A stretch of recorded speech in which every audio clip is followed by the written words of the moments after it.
नमस्कार दोस्तों, आप सभी का विश्व भारती चैनल में बहुत बहुत स्वागत है। दोस्तों, 2 अप्रैल यानी जो हिंदू नववर्ष का दिन हो, उसके बाद फिर रामनवमी हो या अलग अलग मौकों पर अलग अलग तरह की राजनीति चल रही है, लेकिन तब से यानी नववर्ष के दिन से, हिंदू नववर्ष के दिन से महाराष्ट्र नवनिर्माण सेना के जो अध्यक्ष हैं माननीय राज ठाकरे जी, ये महाराष्ट्र के राजनीति में छाए हुए हैं।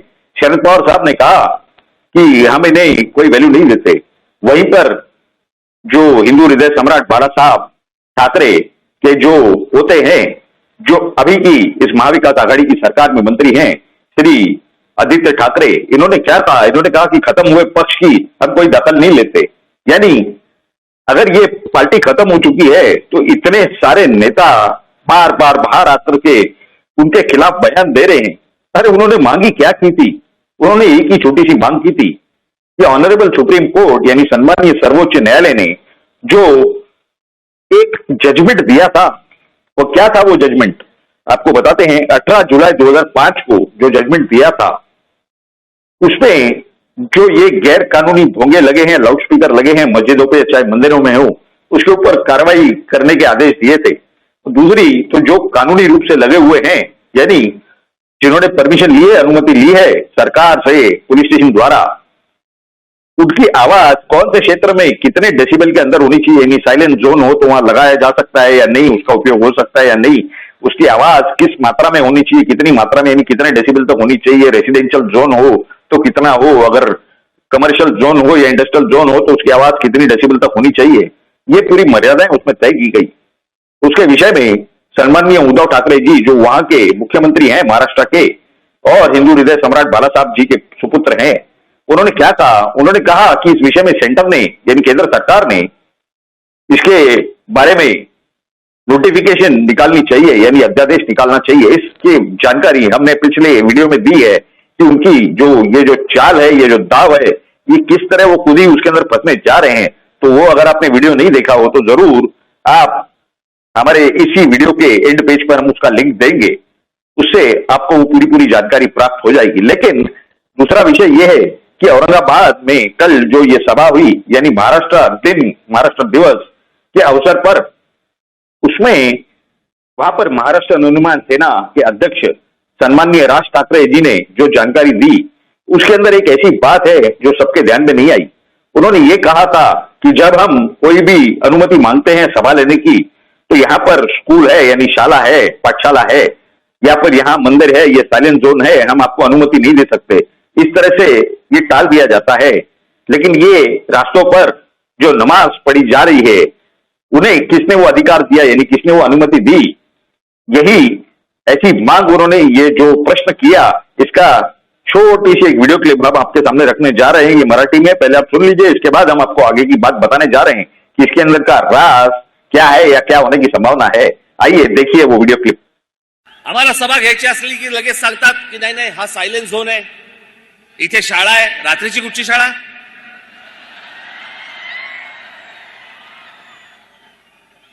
हा सायलेंट झोन आहे, इथे शाळा आहे, इथे मंदिर आहे, इथे सभा नाही घेऊ शकत। आणि ह्याना कुठेही रस्त्यावरती येऊन तुम्ही नमाज पढ़ताय, कोणी अधिकार दिले तुम्हाला? दोस्तों, ये दिल्ली में जामा मस्जिद हो या मुंबई जैसे बड़े शहर के अंदर, वहां पर नागपाड़ा हो, बीटी बाजार हो, मोहम्मद अली स्ट्रीट यानी मोहम्मद अली रोड हो, या ऐसी कई सारी जगह हैं, थाना हो, भिवंडी हो, मानखुर्द हो, शिवाजी नगर हो मुंबई में, या पुणे के अंदर कई सारी जगह हैं। मुंबई उपनगर के अंदर जो मुंबई शहर खत्म होते होते ही, सिटी खत्म होते होते ही बांद्रा यानी पैंड्रा जैसे इंग्लिश में कहा जाता है, पैंड्रा वेस्ट में स्टेशन के बाहर, रेलवे स्टेशन के बाहर पूरा रास्ता बंद किया जाता है। क्यों? क्योंकि वहां पर भी एक मस्जिद है, बस डेपो है, बस डेपो की पूरी सेवाएं ठप।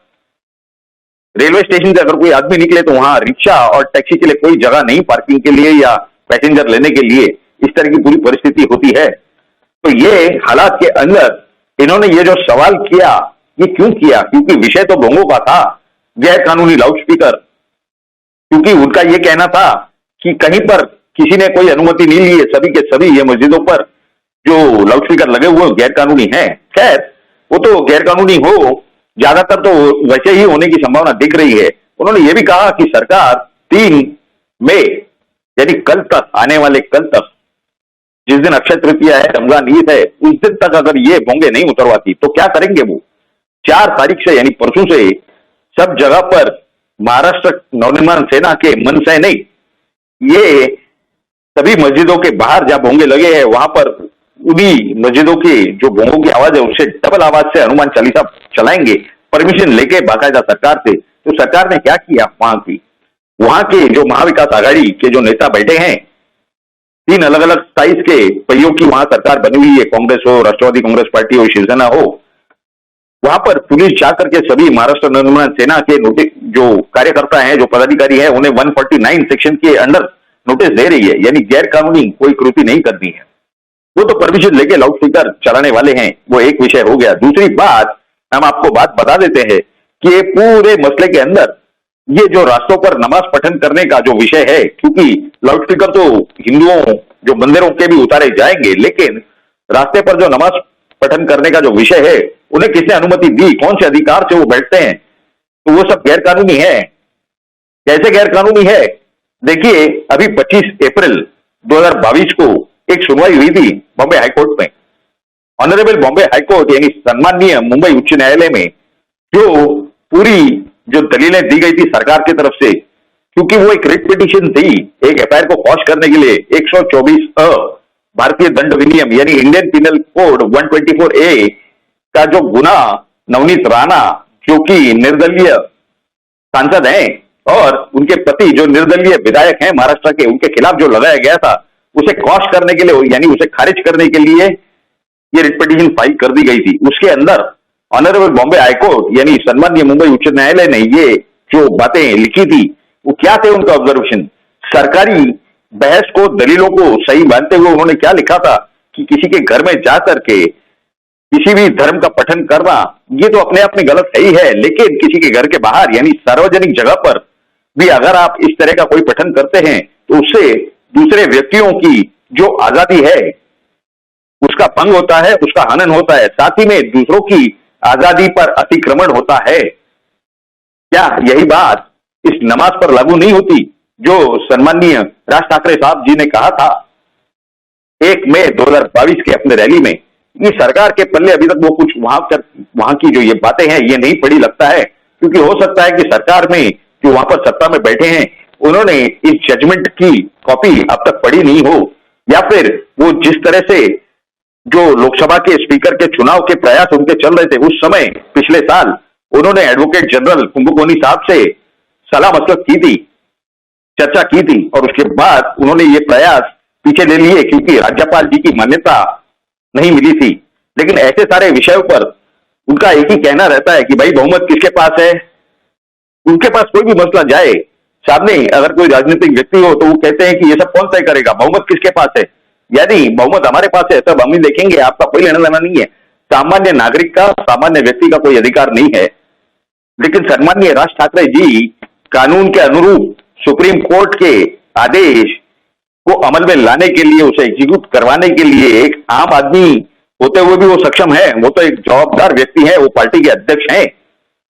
तो ऐसे पूरी परिस्थिति के अंदर सिर्फ कोई राजनीतिक नेता हो इस तरह की मांग करे, ये कोई जरूरी नहीं है। हर सामान्य नागरिक को भी अधिकार है कि न्यायालय ने यानी ऑनरेबल बॉम्बे हाई कोर्ट, सम्माननीय मुंबई उच्च न्यायालय हो या फिर सम्माननीय सर्वोच्च न्यायालय यानी ऑनरेबल सुप्रीम कोर्ट के किसी भी आदेश को अमल में लाने का जब सरकार का कर्तव्य होता है तो उसे वो अमल में लाना चाहिए। इस तरह की मांग करना ये गैर कानूनी नहीं होता।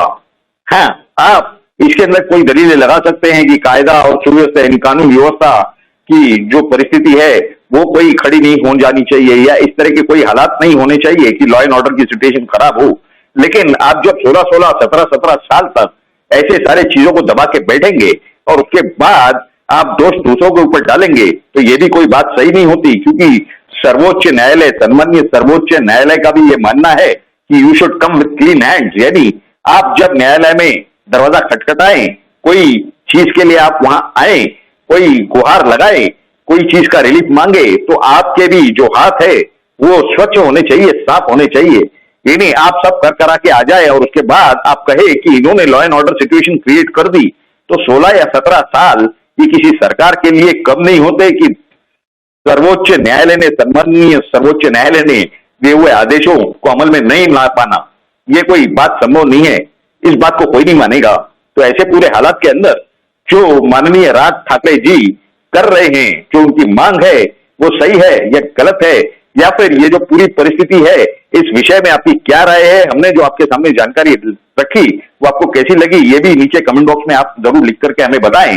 साथ ही साथ अगर आपको ये जानकारी अच्छी लगी हो तो जरूर इस वीडियो को लाइक करें और ज्यादा से ज्यादा शेयर करें। आप सभी लोगों ने इस वीडियो को पूरा अंत तक देखा, इसके लिए आप सभी का बहुत बहुत धन्यवाद। भारत माता की जय। जय हिंद।